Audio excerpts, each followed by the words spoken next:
just to kind of recap what we had gone over, you're dealing with some scalp issues. Yes. Went to the dermatologist, you got like something to add to the routine to kind of get that to calm down, which has worked. Right. You have been experimenting with no styling products. No product. Been shampooing with what we talked about. Right. When was the last time you had a haircut? February. Okay, nothing too far out. No. Ever done the curly hair specialist? Yes, she situation? was Diva certified. I love the cut.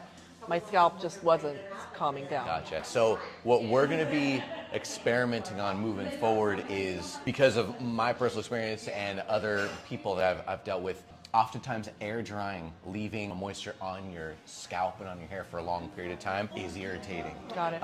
And can get flaky and stuff like that. And so diffusing it can knock We'll that work on out. that. So we're going to be doing an experiment. Basically, it's Awesome. going to be all on you at home to give that a shot. Okay. We'll do some styling product on you here just so we can show you what we would use Right. if that wasn't an issue. But I Okay. really like the idea of you sticking with no styling products Okay. for the time being. Okay. Just so that we have this really clear Right. view of like what's going on. If diffusing your hair solves that issue and you're just not leaving water on your scalp for too long of a time, Yeah. amazing. Then we can have all the fun in the world, Perfect. which is great. Works for me. But you're not sleeping in the wet, like you said, and you're not putting any straight up oils. You're not like No. coconut oil or anything like that. No, in your- I was using rosemary oil to try to get it to grow. Now I've just stopped everything. I'm glad. You've got some different patterns going on. I feel like you have a looser pattern under, and then as you come out on top, you get more coily, Okay. which is fun. As far as the cut goes, I'm not sitting here going, I need to take you really short. Okay. I think the right question is that I ask everybody,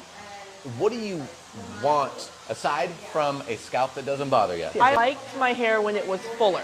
Okay. So I kind of imagine almost like a gypsy haircut. Do you remember Esmeralda? You ever seen that cartoon from Absolutely. Disney? Her hair. Did you just see my last client No, walk I down? It was exactly that. But Like a that- mountain of it that you flip over and it's just like trickles down. Yep. It lived in Yes. kind of longer. Okay. Yeah. What I'm seeing here on you at the moment, let me clip this cape on and we'll talk some more because there'll Sure. be some really good contrast on that. I mean, that's the goal. So if I've got to go shorter to get to the goal, And that is usually the case. Fair It's enough. usually the case, kind of like get the ends healthy enough to be Yes. able to last that. Right now, you got some stuff there, but I'll show you. okay. All right. Now you can kind of see there's just some length variations that Right. are really interesting. I feel like the problem that we're seeing in this particular situation is hair that wasn't cut enough. This should technically be somewhere Up there. up in here. That's a big difference. Got it. So that's just something that I'll definitely be taking care of today. Okay. Like breakage in there, so if I get to go shorter, I do get to fill it in, which gives it a more dense, like visually speaking, Yeah. which lets me play with shape a little bit more. Awesome. You in particular are going to definitely benefit from tossing your hair around. Okay. The middle, you have to divide it and then it's like 50-50. This is where I think you're gonna wanna live. Okay. You're gonna get a lot more natural action. I'm gonna make this to where it's all like, gets like nice and coily, and I would Awesome. love it if we can get coily all the way to the root. That'd be great. We'll see how it goes. I actually like that a lot better than how I walked in. It's the flop is just, to me, it looks more like I don't give a shit. It just Yeah. so happens to look this good. Yeah. Sound Cool. good? I like Awesome. it.